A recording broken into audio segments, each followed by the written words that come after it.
मित्रों, अगर आप चाहते हो कि हर एक काम में आप बस कामयाब ही कामयाब होते जाएं, तो आपको करना होगा एक छोटा सा काम। जब भी आप घर से बाहर निकलें तो इस एक दिव्य और पवित्र शब्द को बोलकर ही बाहर निकलें। यकीन मानिए कि आपका बड़े से बड़ा काम चुटकियों में बनता चला जाएगा। आप जो भी कुछ चाहेंगे वह आपकी ओर खिंचा चला आएगा और आपका शत्रु भी आपसे नजरें नहीं मिला पाएगा, आपके सामने खड़ा तक नहीं रह पाएगा। यह एक पवित्र शब्द असल में एक बहुत ही मजबूत बंधन है, सुरक्षा कवच है, जिसे अब तक आपसे छुपाया गया है। यह यूं कहें कि इसे जानबूझकर छुपाया जाता है, खुलेआम किसी को नहीं बताया जाता है। लेकिन आज माता रानी की सेवा में हम आपको यह सबसे बड़ा रहस्य, सबसे बड़ी शक्ति देने जा रहे हैं। तो जयकारा बोलो माता रानी का, जगत माई महामाई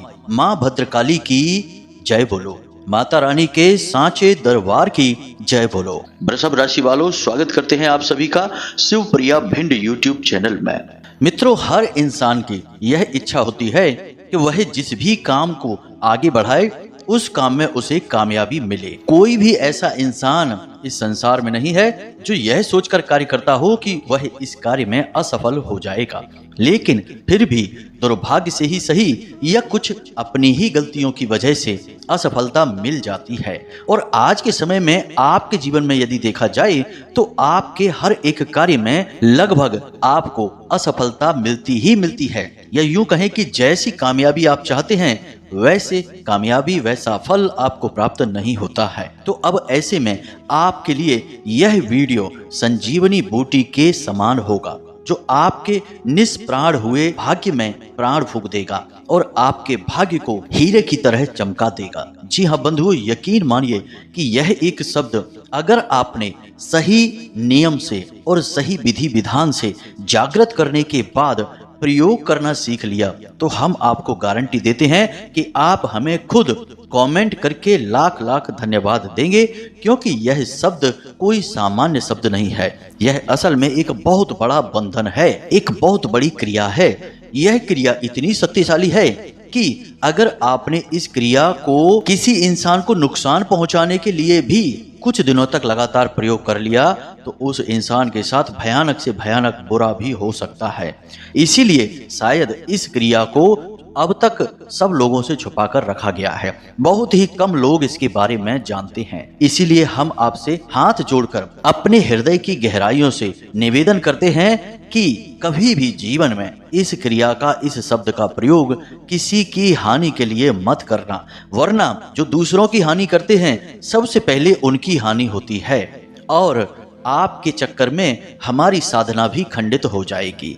हम तो आपके जीवन की दुख तकलीफों को दूर करने के प्रयास में, माता रानी की सेवा में आपको यह विधि बता रहे हैं, लेकिन आपने यदि इसका गलत प्रयोग कर दिया तो हमें इसका सबसे बड़ा दंड प्राप्त होगा, क्योंकि हम ही तो इसे आप तक पहुंचा रहे हैं। तो हम पर बस इतना सा एहसान करना कि भूल से भी इसे किसी गलत क्रिया के लिए प्रयोग मत कर लेना, किसी का अहित नहीं होना चाहिए। तो हम उम्मीद करते हैं कि आप इस बात को समझ चुके होंगे। अब ध्यान से सुनिए, हम आपको इस क्रिया को, ये यूं कहें कि इस शब्द को बारीकी के साथ समझाएंगे, इसे प्रयोग करने के सही तरीके, सही नियम और संस्कार को बताएंगे। साथ ही साथ कुछ जरूरी सावधानियां भी हैं जिन्हें आपको रखना बेहद जरूरी है। अब जब हम आपको इस शब्द को बता देंगे तो बस यूं ही आप प्रयोग करेंगे तो कुछ भी नहीं होगा। सारे नियम और संस्कार आपको समझने होंगे। साथ ही साथ इस शब्द को थोड़े से एक दिन के अभ्यास से जागृत भी करना पड़ेगा। जी हाँ बंधुओं, तभी यह आपके ऊपर कार्य करना शुरू करेगा। यह बिल्कुल वैसा ही है जैसे हम रुद्राक्ष लेकर आते हैं दुकान से, तो वह जागृत नहीं होता है, उसमें प्राण प्रतिष्ठा करनी पड़ती है। उसे पवित्र करने के बाद, शुद्धिकरण के बाद मंत्रोच्चारणों से जागृत करना पड़ता है, फिर वह आपके ऊपर फलित होना शुरू हो जाता है। इसीलिए हर एक विषय के विशेष विधि और विधान को जाने बिना किसी भी कार्य को आप करते रहेंगे तो आपको कोई फल प्राप्त नहीं होगा। फिर आप कहते रहना कि सब ढोंग है, सब ढकोसला है, कुछ भी कार्य नहीं करता है, बस बेकार की बातें हैं। अक्सर लोग यही करते हैं, बात पूरी सुनते नहीं हैं, बातों के महत्व को समझते नहीं हैं और सही नियम और संस्कारों से चीजों का प्रयोग नहीं करते हैं। बाद में चीजों को दोष लगा देते हैं। यह तो वही बात हो गई कि नाच न जाने आंगन टेढ़ा। लेकिन बंधु, हम चाहते हैं कि आप आज इस वीडियो को पूरा देखें, अंत तक हर एक बात को समझने की कोशिश करें। फिर भी यदि कुछ समझ ना आए तो आप कमेंट करके प्रश्न पूछें, हम आपके प्रश्नों के जवाब भी देंगे। और जैसा हम आपको बता रहे हैं ठीक वैसे ही इस शब्द का आपको प्रयोग करना है। फिर आप देखें कैसे चमत्कार होंगे। आपकी किस्मत, आपका भाग्य आपकी आंखों के सामने देखते देखते ही कुछ ही दिनों में बदल जाएगा। बड़ी से बड़ी इच्छा आपकी पूरी होनी शुरू हो जाएगी। अब हम यह नहीं कह रहे कि आप रातों रात करोड़पति लखपति बन जाएंगे, ऐसा कभी नहीं होता। आप रात में सोए और दूसरे दिन करोड़पति हो गए, यह नहीं होता। सब कुछ आपकी कर्म, आपकी मेहनत, आपके प्रयासों से ही आएगा। लेकिन एक बात की गारंटी है कि आपके द्वारा बनाई गई सात्विक सही योजनाएं पूरी तरह से कामयाब होंगी। आपके द्वारा किए गए कर्म का आपको बढ़ चढ़कर फल प्राप्त होगा। अगर आपने 1000 रुपए की मेहनत की है तो आपको 10,000 का फायदा होगा। इस बात की हम गारंटी देते हैं। तो उम्मीद है कि आप हमारी बातों को समझ चुके हैं। अब आप इस वीडियो में बताई गई बातों को जानने के लिए इस वीडियो को अंत तक अवश्य देखेंगे, तभी हमारी मेहनत सफल होगी और माता रानी की कृपा और आशीर्वाद भी आप तक पहुंचेगा। तो चलिए मित्रों, आज के इस महत्वपूर्ण ज्ञानवर्धक और जीवन को चमत्कारी ढंग से बदल देने वाले कार्यक्रम की शुरुआत करते हैं। लेकिन इससे पहले हम चाहेंगे कि आप माता रानी को आभार अवश्य व्यक्त करें, क्योंकि बिना माता रानी की कृपा के जीवन में कुछ भी संभव नहीं है। पूरे ब्रह्मांड में एक पत्ता तक नहीं हिल सकता है। तो चलिए मित्रों, कमेंट बॉक्स में लिखिए पूरे भक्ति भाव के साथ, जैसे एक छोटा सा बालक अपनी माँ को कैसे आकर्षित करने के लिए तरह तरह से रोता है, बिलखता है, हरकतें करता है, बिल्कुल वैसे ही आपको जगत माँ, इस ब्रह्मांड की माँ को आकर्षित करना है। तो चलिए लिखिए, जय माँ भद्रकाली कृपा करो। माता रानी आपके ऊपर 100% कृपा करेंगी यदि आपका भाव गहरा है तो। एक बार नहीं 3 बार लिखना। साथ ही साथ माता रानी के इस तुच्छ दास का आपसे एक छोटा सा निवेदन और है कि यदि आप इस चैनल पर पहली बार आए हैं तो आप इस चैनल को सब्सक्राइब करके बगल में जो घंटी का निशान है उसे भी दबा ही दें। हम प्रतिदिन आपके लिए जीवन को बदल देने वाले चमत्कारी ज्ञानवर्धक कार्यक्रम लेकर आते हैं और आपके जीवन में माता रानी की विशेष कृपा और आशीर्वाद पहुंचाने की पूरी कोशिश करते हैं। हमने माता रानी की लंबे समय तक साधना की है तो माता रानी का आशीर्वाद प्राप्त है। इसलिए जो भी कुछ हम चाहते हैं वह माता रानी हमें अवश्य देती हैं। और यह तो सेवा का कार्य है, इसमें तो बढ़ चढ़कर माता रानी साथ देती हैं। तो आप जैसे ही चैनल को सब्सक्राइब करेंगे, परिवार के सदस्य बनेंगे, आपके जीवन में बदलाव आने शुरू हो जाएंगे। माता रानी की कृपा सीधी आपको प्राप्त होनी शुरू हो जाएगी। जी हाँ बंधुओं, तो चलिए जल्दी से चैनल को सब्सक्राइब करिए, फिर आगे बढ़ते हैं। तो मित्रों, अब ध्यान से सुनो। इंसान के पास एक सबसे बड़ी शक्ति है जिसे वो हर वक्त अपने साथ लेकर घूमता है, लेकिन उस शक्ति को वह अब तक पहचान नहीं पाया है, और वह शक्ति है शब्दों की शक्ति। आपने अक्सर देखा होगा कि लोग शब्दों से ही किसी से दुश्मनी मोल ले सकते हैं और दुश्मन के भी दिल को जीत सकते हैं। अगर कोई इंसान बहुत दुखी है और दूसरा इंसान उसके पास जाकर उसकी हिम्मत बढ़ाने की कोशिश करता है और ऐसे शब्दों का प्रयोग करता है जिससे कि मनोबल ऊंचा होता है, तो उस इंसान का दुख, उसकी तकलीफ कुछ हद तक कम होने लगती है, उसे अच्छा महसूस होने लगता है। अब उस इंसान को अच्छा महसूस कराने के लिए दूसरे इंसान ने क्या किया? कोई दवाई तो दी नहीं, कोई उसे थेरेपी तो दी नहीं, उसे केवल कुछ शब्द दिए। यानी इससे यह साबित होता है कि इस संसार में शब्दों के ऊपर बहुत कुछ निर्भर करता है। बड़े से बड़ा झगड़ा, यहाँ तक कि रामायण और महाभारत तक के महायुद्ध भी शब्दों की ही देन थे। कहीं ना कहीं शब्दों का इतना अधिक प्रभाव इंसान के जीवन में होता है कि शब्दों की वजह से भी बहुत सारे फसाद खड़े हो जाते हैं, और शब्दों की शक्ति से ही बड़े से बड़े फसाद को भी शांत किया जा सकता है। तो कहने का मतलब यह है कि शब्द कोई हल्की चीज नहीं है, इसे आप बिल्कुल भी हल्के में मत लेना। अब आप विचार करके देखिए कि पुराने जमाने की जो कथाएं हैं उनमें आपने अक्सर सुना होगा कि कोई इंसान तपस्या करता है, भगवान प्रसन्न होते हैं और भगवान प्रसन्न होने के बाद कहते हैं वर मांगो, और वह इंसान वर मांगता है तो भगवान बदले में क्या कहते हैं? तथास्तु, जो चाहते हो जाएगा। अब तथास्तु क्या है? असल में यह भी एक शब्द ही तो है। जब भी कोई ऋषि मुनि किसी को श्राप देते हैं तो वह भी शब्द होता है, जब किसी को आशीर्वाद देते हैं तो वह भी शब्द होता है, और सब कुछ सच होने लगता है। इसका कारण यह है कि शब्द जो महान लोग बोलते हैं वे जागृत होते हैं, और जब शब्द जागृत हो जाते हैं तो वे जरूर अपनी ऊर्जा का प्रभाव इंसान के जीवन पर छोड़ते ही हैं, मानव जीवन को प्रभावित करते ही हैं। तो अब ऐसे में सवाल यह उठता है कि क्या कुछ ऐसे शब्द भी हैं जो इंसान के जीवन में सकारात्मक ऊर्जाओं को इस हद तक बढ़ा दें कि वह जो कुछ भी चाहे वह उसे हासिल होने लगे, और उस इंसान के आसपास ऊर्जा का ऐसा घना और सकारात्मक वातावरण बना दें कि यदि कोई उसके ऊपर किसी प्रकार की तांत्रिक क्रिया भी करे, कोई नकारात्मक ऊर्जा जैसे नजर, टोना, टोटका उसकी तरफ आए तो वह वापस लौट जाए। तो इसका जवाब है हाँ, अवश्य है, बस इन शब्दों को जागृत करना पड़ेगा। तो आज की इस वीडियो में हम आपको जो बताने जा रहे हैं वह अत्यंत ही चमत्कारी और बेहद ही गुप्त विद्या है। बस इसे आपको जागृत करना है और प्रयोग करना है, और इसके चमत्कार खुद अपनी आंखों से होते हुए देखना है। अब इस शब्द को इस विशेष समय पर बताने का एक बड़ा कारण है। इसका सबसे बड़ा कारण फिलहाल यही है कि सावन का विशेष पवित्र महीना चल रहा है और स्वयं बाबा भोलेनाथ इस संसार में विराजमान हैं, इस संसार को चला रहे हैं, भगवान श्री हरि विष्णु की जगह कार्य कर रहे हैं, और भोले बाबा बहुत ही भोले भाले हैं, बड़ी जल्दी प्रसन्न होने वाले हैं। और यह एक शब्द माता पार्वती और भगवान भोलेनाथ से ही जुड़ा हुआ है।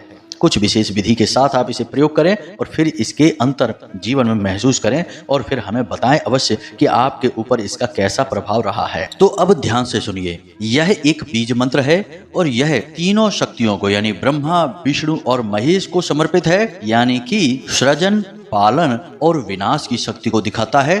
साथ ही साथ यह शक्ति का शुद्ध स्वरूप है, यानी कि देवी के 10 महाविद्याएं इसी मंत्र में समाहित हैं।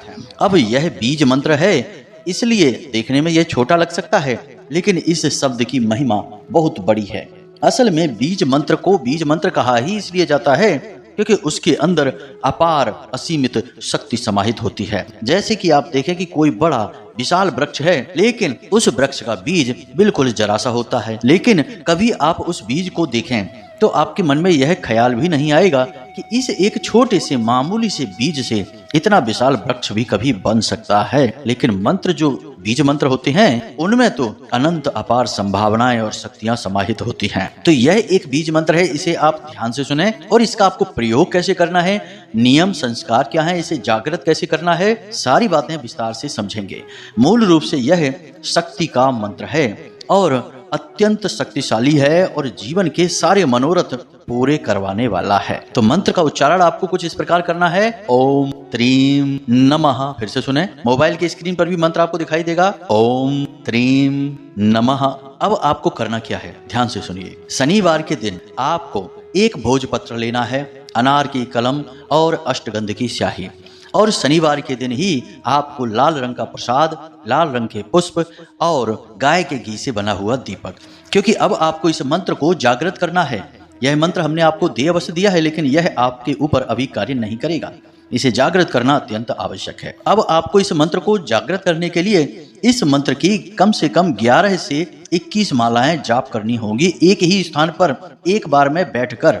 जी हाँ मित्रों, मेहनत लग सकती है, 2-3 घंटे का समय लग सकता है। मंत्र की शुद्धता बनाए रखें, अशुद्ध उच्चारण ना करें, धीमे धीमे उच्चारण करें। अब इसे जल्द से जल्द सिद्ध करने के लिए स्फटिक की माला का प्रयोग करें। रुद्राक्ष की माला का भी आप प्रयोग कर सकते हैं, उससे भी मंत्र सिद्ध हो जाता है। स्फटिक की माला पूजा पाठ की दुकान पर आसानी से मिल जाती है, सस्ती ही आती है, महंगी नहीं आती है। अब आपको क्या करना है कि रात्रि को 9 बजे से 11 बजे के बीच शनिवार के दिन आपको आसन बिछाना है, लाल रंग के कपड़े ही पहनने हैं। आसन पर आपको लाल रंग का कपड़ा बिछाना है और उसके ऊपर माता काली, माँ बगलामुखी, माँ भद्रकाली यानी माता के जिस भी स्वरूप की तस्वीर या फोटो आपके पूजा घर में है उन्हें विराजमान करें। यदि नहीं है तो भोले बाबा और माता पार्वती यानी शिव परिवार की यदि तस्वीर या फोटो है तो उसे विराजमान कर दें, एक ही बात है। अब आपको माता के सामने गाय के घी का दीपक जलाना है और उसके बाद दीपक में लौंग का एक जोड़ा डाल देना है। उसके बाद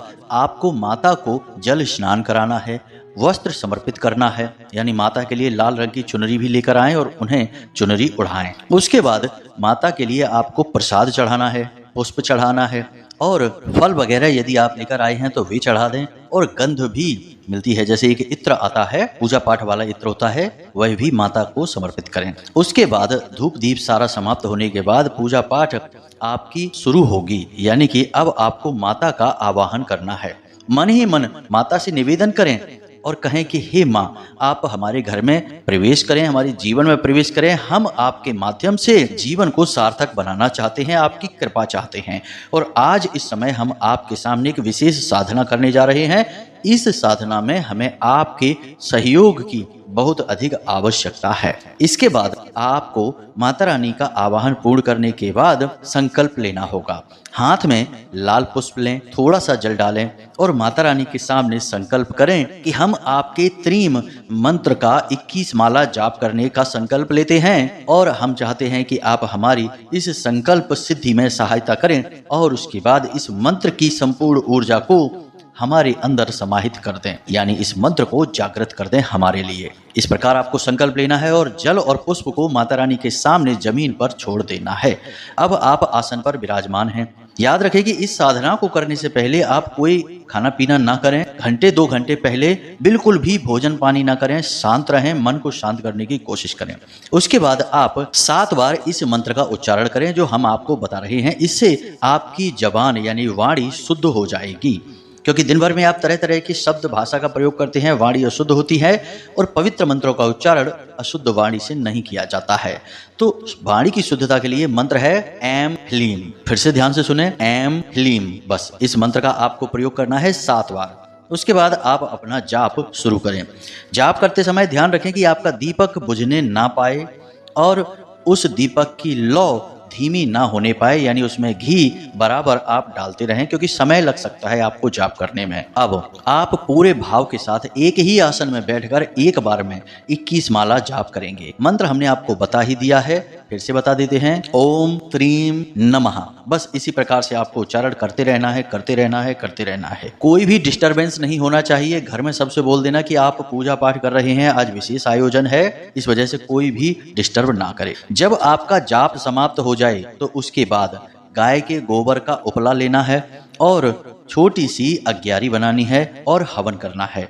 हवन आप 1 माला का कर सकते हैं। वैसे तो दशांश हवन का नियम होता है। आपने 21 माला में जितने भी मंत्र बोले हैं उनका 10वां हिस्सा, जितनी भी संख्या होगी उसका आपको हवन करना है।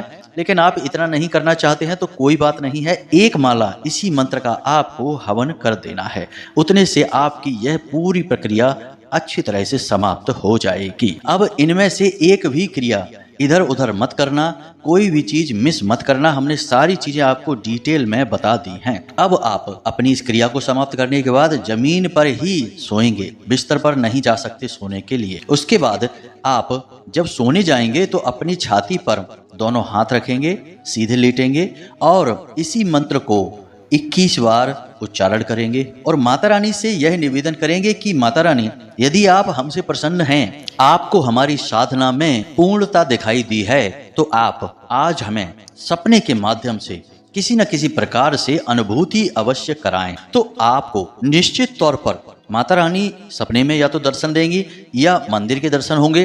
कुछ न कुछ ऐसा अवश्य आपको सपना दिखेगा जिससे आपको यह कन्फर्म हो जाएगा कि यह मंत्र जागृत हो चुका है, माता की कृपा आपके पास आ चुकी है। यह बहुत ही सरल प्रक्रिया है। याद रखना कि मंत्रों को सिद्ध करने में लाखों मंत्रों का उच्चारण करना पड़ता है। मंत्र जितना बड़ा होगा उतना ही कम उच्चारण और जितना छोटा होगा उतना ही अधिक उच्चारण करना पड़ेगा। लेकिन यह एक मंत्र ऐसा है जो बहुत ही जल्दी छोटी सी प्रक्रिया से सिद्ध हो जाता है, क्योंकि यह जगत माई, महामाई, माँ भद्रकाली और माता शक्ति को समर्पित है।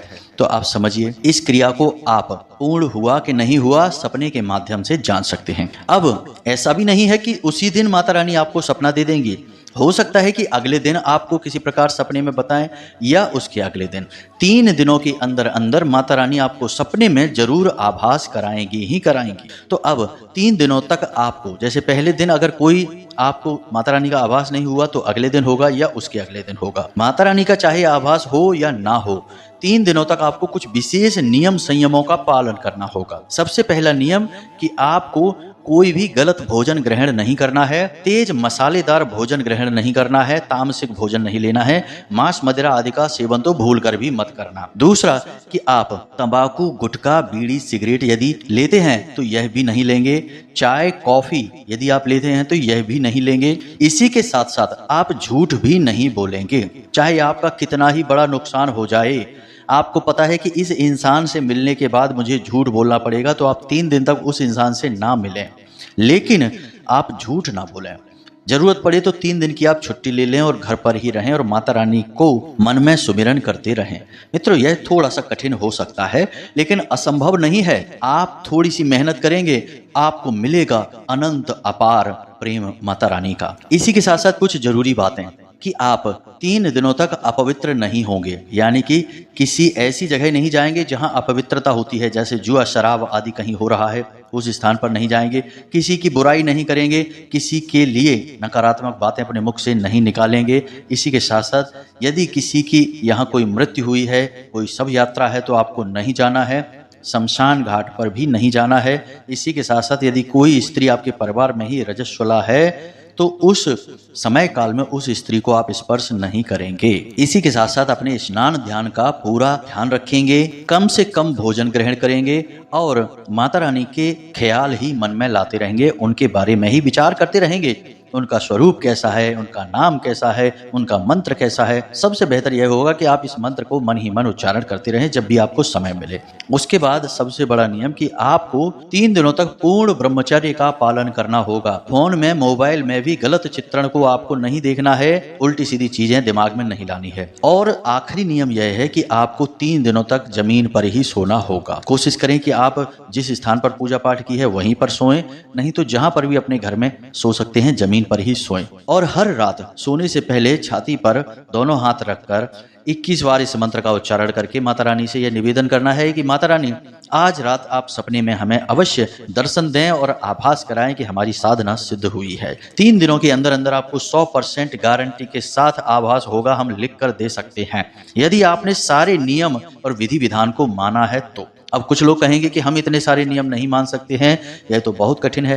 तो आपके लिए जीवन में फिर कुछ भी नहीं है, आप बस कष्ट भोगिए और कष्ट भोगते भोगते ही इस संसार को त्याग कर चले जाइए। जब आप इतनी छोटी साधना नहीं कर सकते हैं तो आप कुछ भी नहीं कर सकते हैं, आपका भगवान ही मालिक है, हम आपके लिए कुछ नहीं कर सकते। हम केवल उन लोगों से बात कर रहे हैं जो सचमुच में जीवन को बदलना चाहते हैं, भगवान की, माता रानी की कृपा चाहते हैं और धार्मिक और मेहनती लोग हैं। बस उन लोगों से हम बात कर रहे हैं। जिन लोगों को मनोरंजन चाहिए, जीवन में बस मजे ही चाहिए और बिना मेहनत किए सब कुछ चाहिए, उन लोगों से हम बात नहीं कर रहे हैं। वे कहीं जाएं और जुआ खेलें और सट्टेबाजी करें, शायद वहां उनकी किस्मत जाग जाए और उनके जीवन में धन दौलत आ जाए, हमें उनसे मतलब नहीं है। तो उम्मीद है बंधुओं कि आप हमारी भावनाओं को समझ रहे हैं। अब जब माता रानी आपको आभास दे दें सपने के माध्यम से, तो आप समझ जाएं कि आपका मंत्र, आपकी साधना सिद्ध है। अब आप जब भी घर से बाहर निकलें या किसी भी शुभ कार्य को करें, कहीं भी करें, घर में करें, बाहर करें, कहीं भी करें, तो आप मन ही मन इस मंत्र को 3, 4, 5 बार, जितनी बार कर सकते हैं उच्चारण करें। मानसिक जाप करें, मौखिक ना करें, क्योंकि मौखिक जाप में अशुद्ध हो जाता है मंत्र, क्योंकि आप अशुद्ध अवस्था में बैठे हैं और आपने मौखिक उच्चारण कर दिया तो मंत्र की शुद्धता कम हो जाती है, मंत्र का अपमान होता है। तो आपको मानसिक जाप करना है, आपको फल तब भी मिलेगा, आपके हर कार्य में सिद्धि होगी। कोई दुश्मन आपके सामने खड़ा ही नहीं रह सकता है, और कोई कितनी ही बड़ी तांत्रिक क्रिया कर दे, मारण क्रिया ही क्यों ना कर दे आपके ऊपर, वह वापस लौट जाएगी और उसी का विनाश कर देगी, आपका बाल भी बांका नहीं होगा। तो उम्मीद है कि जो बातें हमने आपको बताई हैं वे आपको अच्छी तरह से समझ में आ गई हैं। अब आप इन बातों का प्रयोग करें, अपने जीवन को बदल डालें। मेहनत करने वालों के जीवन में ही बदलाव आते हैं। याद रखना, हाथ पर हाथ रखे बैठे लोगों का साथ भगवान भी नहीं देते हैं, क्योंकि भगवान भी उसका साथ देते हैं जो खुद अपना साथ देता है, खुद को धक्का देकर आगे ले जाता है, उसी का हाथ भगवान पकड़ते हैं। उम्मीद है सारी बातें आपको समझ में आ गई हैं। इसी के साथ साथ आज की इस वीडियो को विराम देते हैं। हमेशा हंसते रहिए, मुस्कुराते रहिए, सकारात्मक रहिए, माता रानी के लिए मन में भाव रखिए और दिन में एक बार मंदिर अवश्य जाइए ही जाइए, क्योंकि आपका उद्धार वहीं से होना है। मिलते हैं अगले ज्ञानवर्धक वीडियो में, तब तक के लिए धन्यवाद। प्रेम से बोलिए जय माई की, जय मां भद्रकाली। माता रानी आपका कल्याण करेंगी। धन्यवाद।